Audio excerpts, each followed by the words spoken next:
L'activité en cuisine, cuisson ou laverie par exemple, génère des nuisances. Vapeur et fumée grasse liées aux activités de cuisson, dégagement de chaleur, émanation de vapeur liée au nettoyage de la vaisselle, désagréments olfactifs dans les pièces avoisinantes.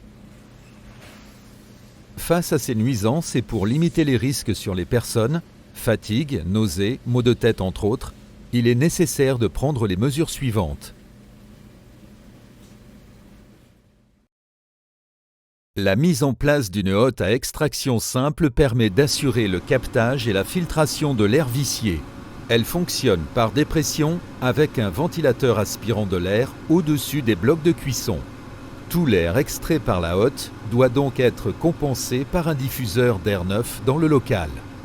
Ce diffuseur peut être plafonnier ou en partie haute d'un mur.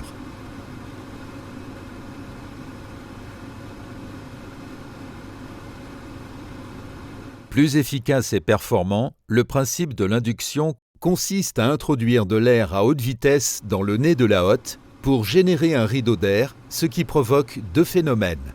Un entraînement du volume d'air présent à proximité de la hotte, le rabattage de la chaleur et des polluants vers les filtres.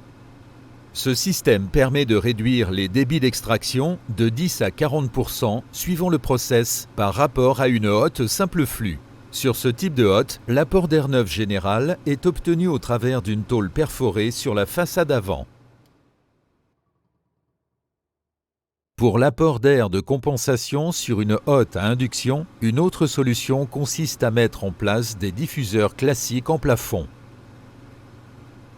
La hotte à induction, double ou triple flux, apporte de nombreux avantages par rapport à une simple flux, mais nécessite un réseau supplémentaire.